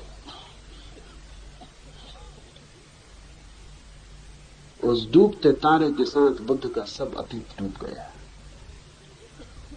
उस डूबते तारे के साथ सारी यात्रा डूब गई, सारी खोज डूब गई। बुद्ध ने कहा है कि मैंने पहली दफा निष्प्रयोजन आकाश में डूबते तारे को देखा। निष्प्रयोजन, कोई प्रयोजन नहीं था। न देखते तो चलता, देखते तो चलता। इस तरफ उस तरफ चुनने की भी कोई बात ना थी। आंख खुली थी इसलिए तारा दिख गया। डूब रहा था, डूबता रहा। उधर तारा डूबता रहा, उधर आकाश तारों से खाली हो गया, इधर भीतर में बिल्कुल खाली था। दो खाली आकाशों का मिलन हो गया। और बुद्ध ने कहा है, जो खोज खोज के न पाया वो उस रात बिना खोजे मिल गया। दौड़ के जो ना मिला उस रात बैठे बैठे मिल गया, पड़े पड़े मिल गया। श्रम से जो ना मिला उस रात विश्राम से मिल गया। पर क्यों मिल गया वो? आनंद जब आप भीतर शून्य होते हैं उसका सहज परिणाम है। आनंद के लिए जब आप दौड़ते हैं, शून्य नहीं हो पाते, वो आनंद भी दिक्कत देता रहता है। शून्य ही नहीं हो पाते, इसलिए सहज परिणाम घटित नहीं होता है। जिसका मन ब्रह्म में लीन हुआ हो वह निर्विकार और निष्क्रिय रहता है। ब्रह्म और आत्मा सोधा हुआ और दोनों के एकत्व में लीन हुई वृत्ति विकल्प रहित और मात्र चैतन्य रूप बनती है, तब प्रज्ञा कहलाती है। यह प्रज्ञा जिसमें सर्वदा होती है वह जीवन मुक्त है। ऐसा जब भीतर का आकाश बाहर के आकाश में एक हो जाता है, जब भीतर का शून्य बाहर के शून्य से मिल जाता है, तब सब निर्विकार और निष्क्रिय हो जाते हैं। विकार उठ ही नहीं सकते बिना विचार के। विचार ही विकार है, और विचार उठता ही इसलिए है कि कुछ करना। ध्यान रखना, लोग मेरे पास आते हैं, वो कहते हैं कि विचार से छुटकारा नहीं होता। विचार से होगा नहीं छुटकारा, आपको कुछ करना है। कुछ करना है तो विचार से छुटकारा कैसे होगा? वो कुछ करना है, उसकी योजना विचार है। अगर आपको विचार से छुटकारा भी करना है तो भी छुटकारा नहीं होगा, क्योंकि वो उसकी योजना में विचार लगा रहेगा। लोग मुझसे कहते हैं कि हम बैठते हैं, बड़ी कोशिश करते हैं कि निर्विचार हो जाएं। निर्विचार होने की योजना विचार के लिए मौका है। तो मन यही सोचता रहता है कैसे निर्विचार हो जाएं। अभी तक निर्विचार नहीं हुए, कब होंगे? होंगे कि नहीं होंगे? ध्यान रखिए, वासना है कोई भी, स्वर्ग की, मोक्ष की, प्रभु की, तो विचार जारी रहेगा। विचार का कोई कसूर नहीं है। विचार का तो इतना ही मतलब होता है कि आप जो वासना करते हैं, मन उसका चिंतन करता है कि कैसे पूरा करें। जब तक कुछ भी पाने को बाकी है, विचार जारी रहेगा। जिस दिन आप राजी हैं इस बात के लिए कि मुझे कुछ पाना ही नहीं, निर्विचार भी नहीं पाना, आप अचानक पाएंगे कि विचार विदा होने लगे, उनकी कोई जरूरत न रही। जब भीतर सब शून्य हो जाता है, कोई योजना नहीं रहती, कुछ पाने को नहीं बचता, कहीं जाने को नहीं रहता, सब यात्रा व्यर्थ मालूम पड़ने लगती है और चेतना बैठ जाती है रास्ते के किनारे। मंजिल मंजिल की बात छोड़ देती है, मंजिल मिल जाती है। ब्रह्म में लीन हुआ निर्विकार और निष्क्रिय रहता है। फिर ऐसा व्यक्ति निर्विकार और निष्क्रिय रहता है, उसके भीतर कुछ भी नहीं उठता, दर्पण खाली रहता है, उस पर कुछ भी बनता नहीं और निष्क्रिय रहता है। करने की कोई वृत्ति नहीं रहती। इसका यह मतलब नहीं कि वो कोई मुर्दे की तरह पड़ा रहता है। क्रियाएं घटित होती हैं, लेकिन क्रियाओं की कोई योजना नहीं होती। इस फर्क को ठीक से समझ लें। यहां मैं आया, उपनिषद के सूत्र पर मुझे बोलना है। अगर इसकी मैं योजना करके आऊं, सोच के आऊं कि क्या बोलना है और क्या नहीं बोलना है, तो चित्त में विचार चलेगा और विकार होगा, और चित्त में क्रिया चलेगी। आ जाऊं, सूत्र को देख लूं और बोलने लगूं, और जो भी निकल जाए उससे राजी रहूं।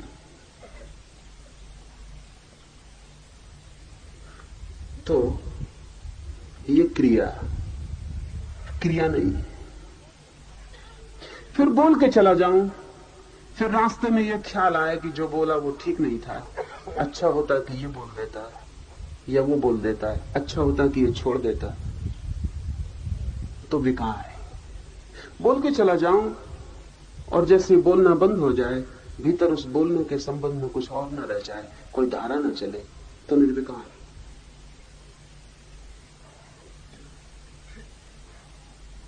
सुना है मैंने अब्राहम लिंकन के बाबत, लौटता था एक रात अपनी पत्नी के साथ एक व्याख्यान देकर।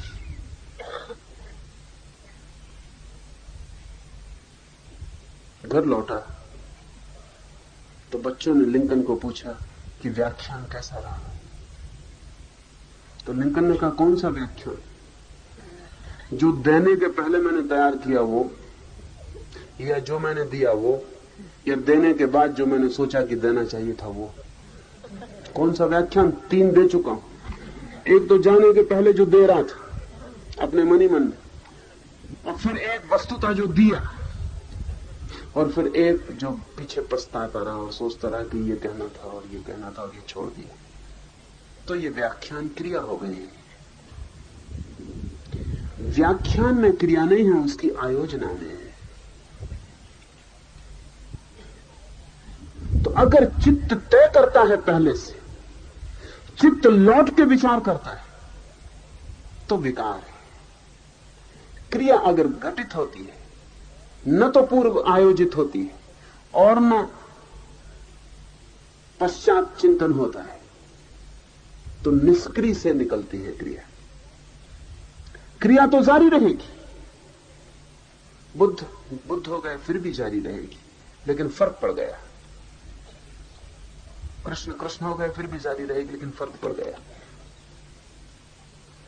गीता इसी अर्थ में कीमती है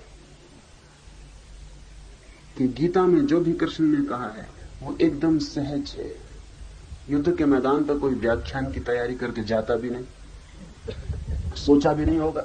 कृष्ण को कभी ख्याल भी ना होगा कि इस मुसीबत में पड़ेंगे युद्ध के मैदान पर।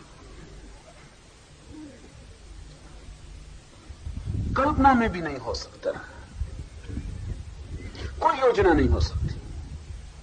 अचानक अनायास एक घटना, आकस्मिक, और कृष्ण के झरने का फूट पड़ना। ये बोलना नहीं है, ये अबोल से निकला हुआ बोलना है। ये क्रिया नहीं है, ये निष्क्रिय से जन्मी हुई क्रिया है। इसलिए गीता इतनी कीमती हो गई, इतनी आकस्मिक थी, इसलिए इतनी कीमती हो गई। दुनिया में बहुत शास्त्र हैं, लेकिन गीता जैसी आकस्मिक परिस्थिति किसी शास्त्र की नहीं है। युद्ध का मैदान है, शंख बज चुके हैं, योद्धा तैयार है मरने मारने। वहां ब्रह्मचर्चा, कहीं कोई संगति नहीं बैठती।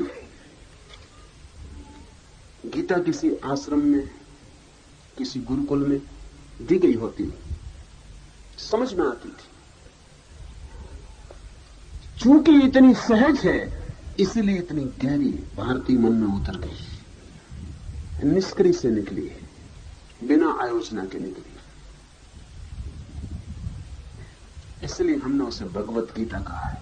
उसे हमने कहा प्रभु का गीत। उसमें कोई योजना आदमी की नहीं है। उसमें कृष्ण आदमी जैसे व्यवहार ही नहीं कर रहे हैं। गहरी भगवत्ता से निकला हुआ संदेश है। तो जब सारी क्रियाएं भीतर की निष्क्रियता से जन्मती हों और विचार भी निर्विचार से आता हो और शब्द भी मौन में जन्म लेता हो, ऐसा व्यक्ति जीवन मुक्त कहलाता है। एक तो भारत में दो तरह की मुक्ति की धारणा है। एक तो मुक्त है जीवन मुक्त, जो जीते जी मुक्त है, और एक है मुक्त जो मृत्यु के साथ मुक्त होता है। ये दोनों घटनाएं घटती हैं। एक व्यक्ति जीवन भर खोज करता है, खोज करता है, खोज करता है। जैसे मैंने बुद्ध का कहा, खोज करते हैं, करते हैं, करते हैं और थक जाते हैं एक दिन खोज से, और घटना घट जाती है। ऐसा कभी कभी ऐसा होता है कि आदमी जीवन भर खोज करता है, 6 साल नहीं, जीवन भर, और थकता नहीं, और खोजता जाता है, खोजता जाता है। और जब मौत आती है तभी उसे अनुभव होता है कि सब खोज व्यर्थ गई, कुछ पाया नहीं। और मौत के क्षण में सारी खोज शिथिल हो जाती है। मरने के पहले अगर सारी खोज शिथिल हो जाए और सारी योजना बंद हो जाए और भविष्य न रहे, तो जो बुद्ध को घटना घटी बोधि वृक्ष के नीचे, वो मृत्यु के वृक्ष के नीचे घट जाती। तब मृत्यु और मुक्ति एक साथ घटित हो जाती, क्योंकि मृत्यु बहुत रिलैक्स कर सकती है अगर खोज व्यर्थ हो गई हो।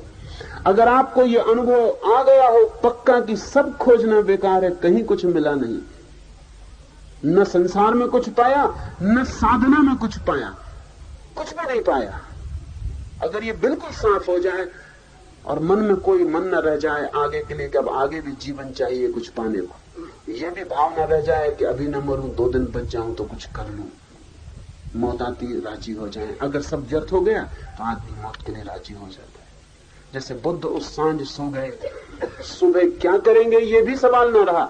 ऐसे ही अगर कोई मरते क्षण में मर जाए बिना ये सोचे कि अब मर गए, कुछ काम अधूरे रह गए, कुछ करने को पूरा था वो पूरा नहीं हुआ, 2 दिन बच जाते तो कुछ पूरा कर लेते, ऐसा कोई भाव ना हो, मृत्यु सहज उतर आए जैसे सांझ उतर आती और आदमी सो जाता, तो मृत्यु भी मुक्ति बन जाती। ऐसे व्यक्ति को मुक्त कहा है। लेकिन यह घटना कभी जीवन के बीच में भी घटती है और आदमी मुक्ति के बाद भी बच जाता है। बचना अलग कारणों पर निर्भर है।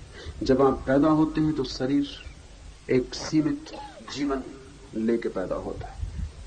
70 साल चलेगा, 80 साल चलेगा, लेकिन अगर 40 साल की उम्र में वो घटना घट जाए तो वो जो 40 साल बच गए हैं वो शरीर तो पूरा करेगा। आप तो मर गए 40 साल में, लेकिन शरीर तो 80 साल में मरेगा।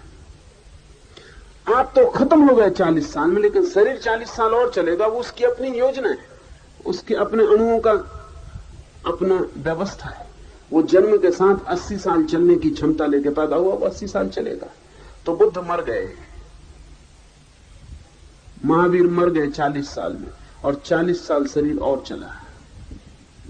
भीतर तो चलना बंद हो गया, लेकिन शरीर चलता रहा।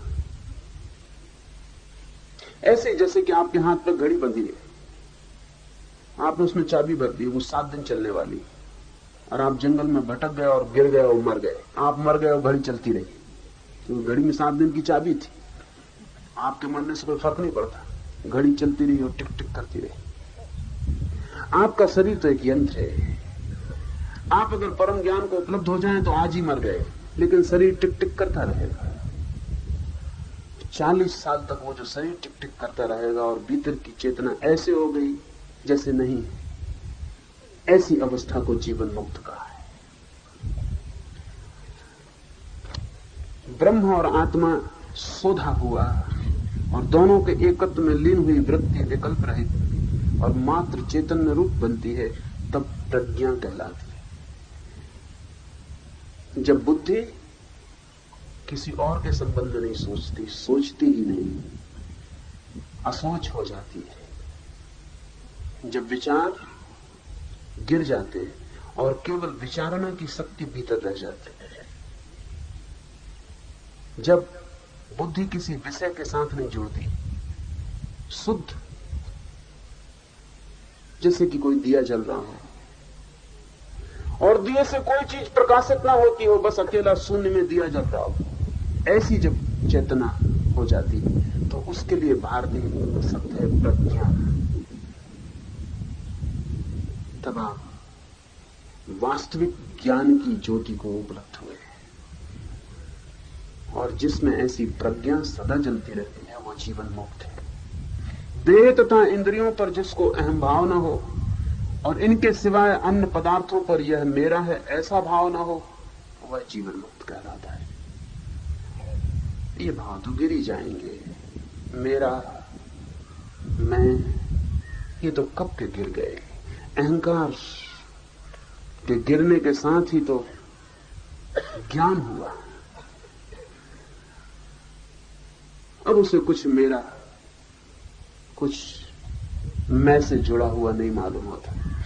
ऐसा चैतन्य ये भी नहीं कहता कि मैं आत्मा हूं। मैं की कहीं भी कोई वृत्ति नहीं जोड़ता, होना ही शेष रह जाता है। हम कहते हैं मैं हूं, ऐसा व्यक्ति कहता है हूं, मैं गिर जाता है। बस होना, शुद्ध होना, प्योर एमनेस, हूं, यही स्थिति रह जाती है। इस हूंपन को, इस एमनेस को जीवन मुक्त अवस्था कहा है। मैं तो मिट जाए और होना रह जाए, तो आप जीते जी मोक्ष को उपलब्ध हो गए। प्रयास इस दिशा में वासना रहित हो तो अभी ये घटना घट सकती है, वासना पूर्ण हो तो देर लगती है।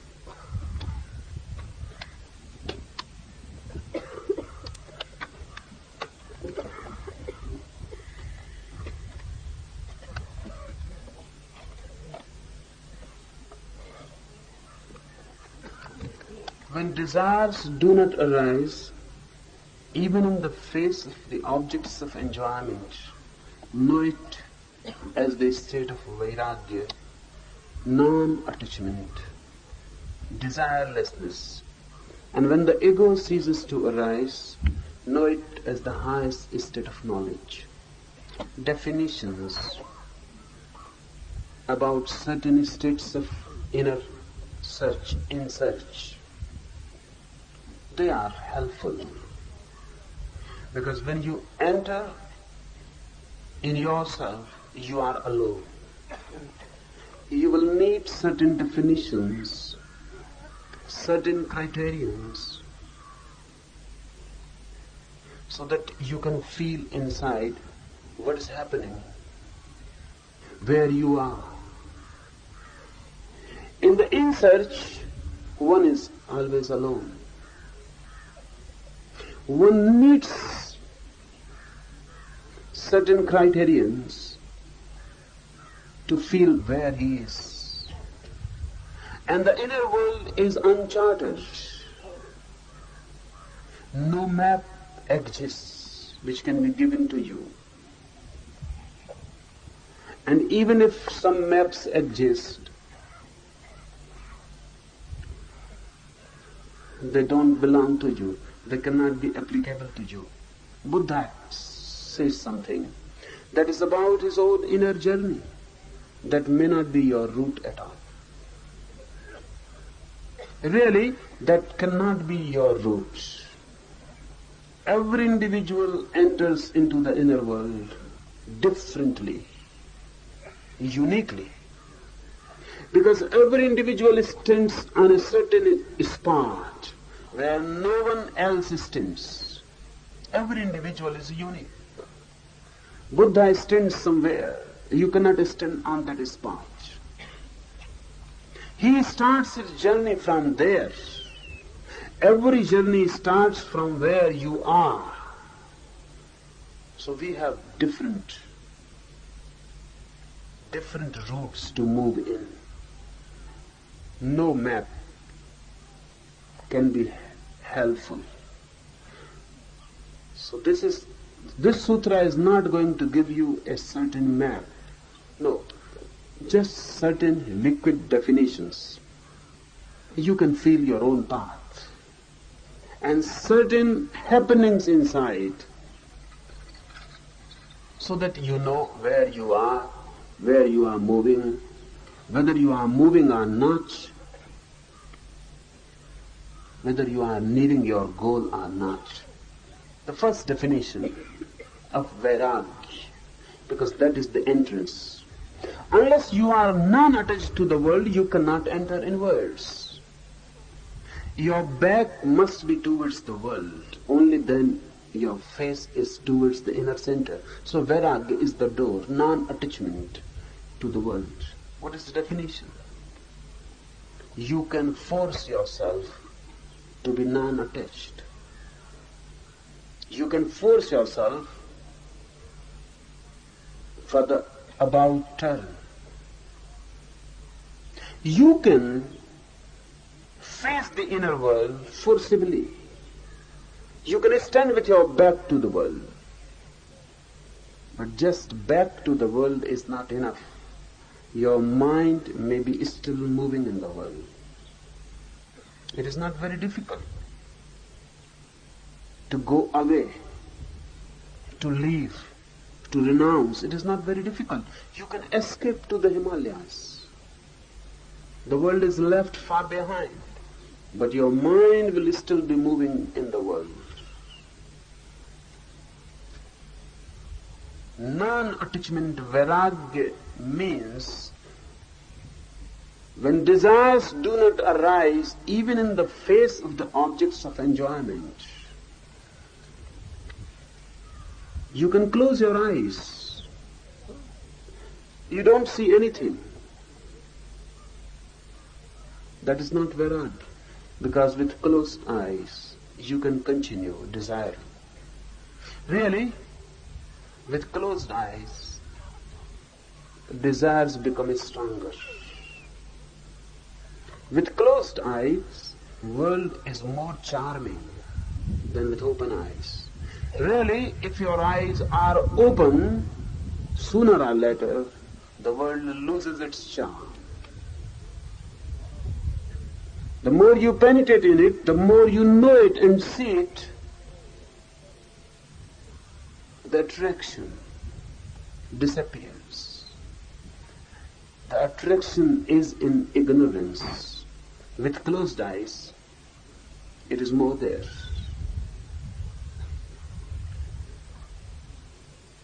Non-attachment is authentic. If your eyes are open and objects of enjoyment are there and no desire arises in you. A naked, beautiful woman is before you and no desire arises. Tantra has used this sutra. Tantra is based on this sutra. Tantra says, do not escape, because you cannot escape your mind. And the real problem is not the world of objects, the real problem is the mind. So wherever you go, you will be there. And you are the problem. And how can you escape from yourself? Go anywhere, the mind will be there. You can escape from the world, but not from the mind, and mind is the real world. So Tantra says, do not move away. Rather, go deep in the world. Fully conscious, with open eyes, aware of the desires moving in. Look at the world deeply. So Tantra has developed its own techniques. The Tantra technique is if someone feels sex desire, then Tantra says just enforcing brahmacharya celibacy will not do. If you force on someone celibacy, if he takes a vow that now I will remain celibate, he will simply suppress sexuality and nothing else. And suppressed sex is dangerous, more dangerous than ordinary sex. Then the whole mind will become sexual. The suppressed energy will move inside. It cannot go out. So it moves more inside. It creates grooves. It becomes cerebral. The whole mind becomes sexual. The sex center gathers more and more energy. And ultimately the whole body becomes a sex center. Tantra says, this is not the way to go beyond sex. This is stupid. Tantra has its own scientific techniques. Tantra says, okay, there is desire, there is sex. Then move into sex, but move fully conscious. That is the only condition.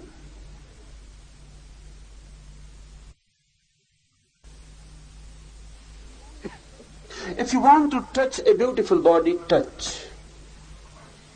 But remain conscious, alert that you are touching the beautiful body.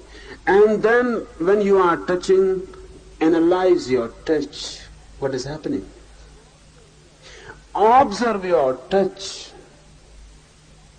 What is happening? If you can observe your touch, the touch becomes futile, absurd, stupid. Nothing is happening. Nothing is happening. So Tantra has techniques. Look at a beautiful naked body. Observe. And observe inside what is happening. The desire arises. Observe the desire. And observe the naked body. And really, with a naked body, with full alert mind, sex is neither suppressed nor indulged, it simply disappears. It may look contradictory, But bodies have become so important only because of clothes. Clothes are deeply sexual. They give to the bodies a charm, a hidden charm, a secret attraction which is not there at all. Bodies are just bodies. You hide them, and the very hiding creates a desire to look at, to see. Humanity has become so much body conscious only because of clothes. The clothes create a secret desire to unclothe, to undress. I was reading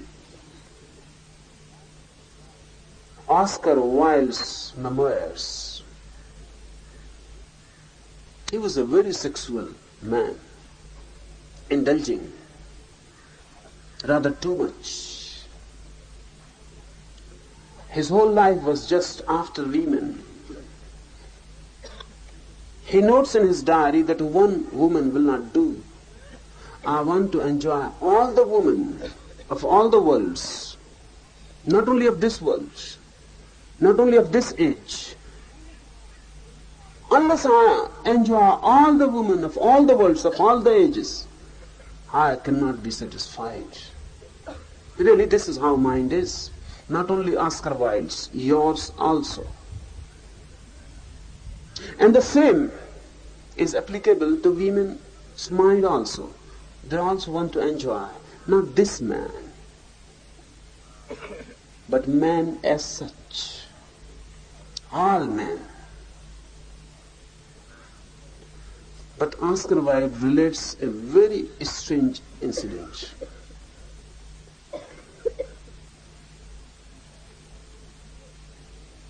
He was so much mad in his sexual desire that any woman passing on the street and he will become attracted. Then for the first time, he went to a prostitute. And the woman was really beautiful, with a very proportionate body, alive, young, fresh. And the moment Oscar Wilde entered her room, she immediately undressed. She was a prostitute. And the very act of her undressing, and Oscar Wilde says, my desire disappeared for the first time. And the woman was rare. Not just ordinarily beautiful and charming. A rare beauty. But the very act of her undressing immediately, and Oscar Wilde notes, my desire disappeared.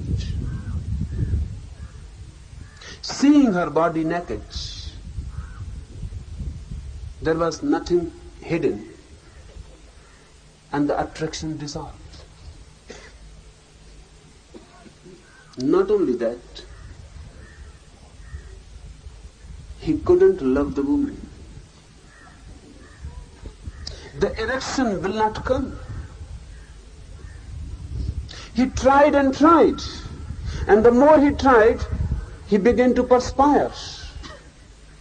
And he was young and healthy and strong. What has happened? The undressing killed the desire. Any desire becomes futile if you observe it, if you know it in its totality. Tantra says, do not escape. Rather be aware and move in the objects of enjoyment. And one day suddenly, all the objects lose their charm. This sutra says this is the definition of vairagya. Even in the face of the objects, when enjoyment,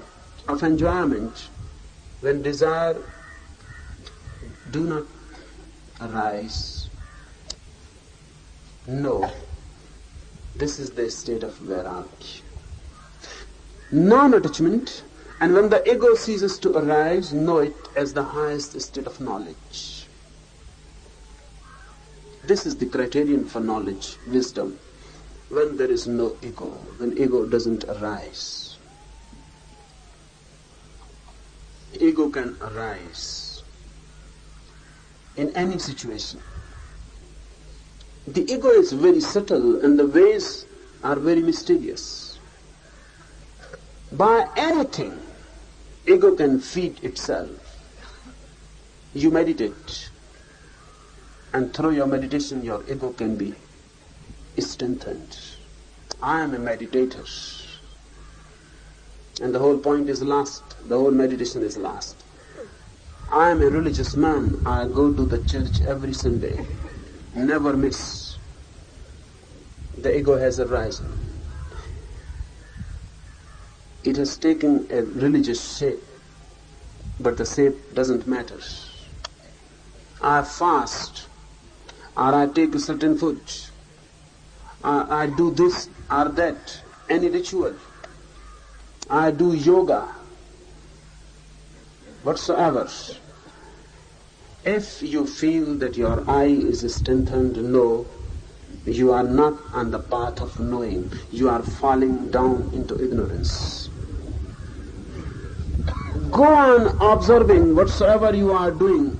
Do one thing continuously.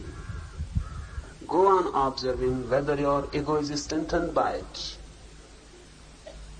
If you continuously observe, observation is a poisonous to the ego. It cannot arise. It arises only when you are not observing, when you are unconscious, unaware, unattentive. Go on observing, and wherever the ego arises, just be a witness to it. Know well that the ego is arising. I am meditating, certain experiences are happening, and the ego feels good. And the ego says, now you are on the path. Now you have known the inner light. Now the Kundalini has arisen. Now you are extraordinary. Soon you are going to be a Siddha, one who has achieved. The goal is now nearer. Know well, this feeling of the goal being nearer, you are missing the goal. This ego, feeling good, is a fatal disease. This sutra says when the ego doesn't arise, it is the highest state of knowledge. When the feeling of I doesn't arise, you are, but there is no I. We go on saying, I am. The man of knowledge really feels only am, not I. Just amness, existence, being, with no I attached to it. Amness is vast, infinite. I is finite. Amness is Brahma.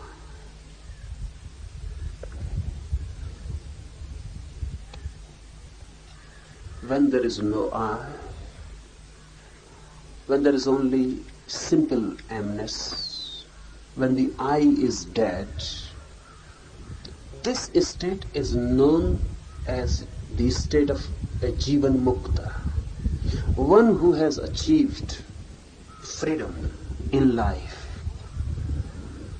one who has achieved freedom while in the body, one who has known the infinite while alive. You can also become a Jivan Mukta. The only problem is you. Throw it. And you are. Nothing new is to be gained. The freedom is there, hidden in you. But you are attached to the ego. That creates a boundary, a limitation. Look beyond the ego, and suddenly you enter another world. And it was always there, just to be looked. But our eyes have become fixed. We cannot move our eyes. We go on looking in one direction, the direction of the ego. Reverse is the dimension of the non-ego. And non-ego is the path.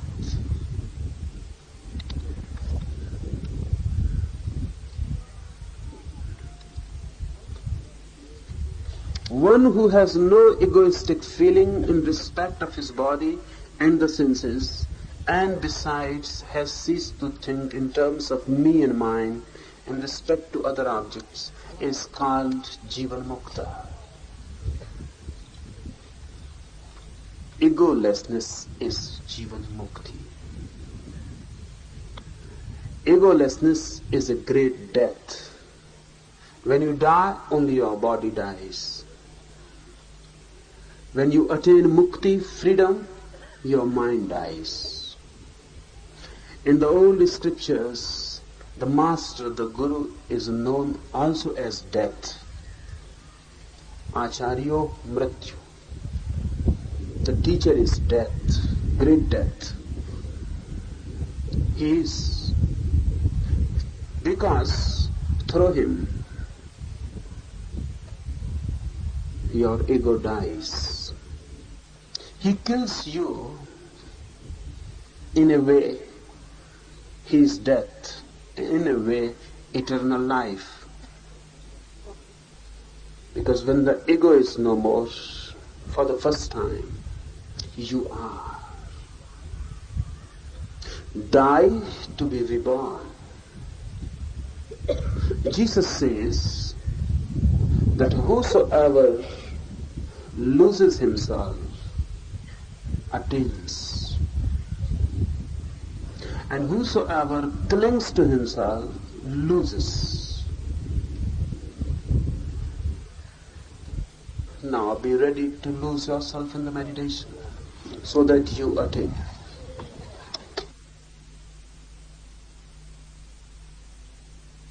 अगर यह video आपको अच्छी लग रही हो तो video को like और चैनल को सब्सक्राइब करें।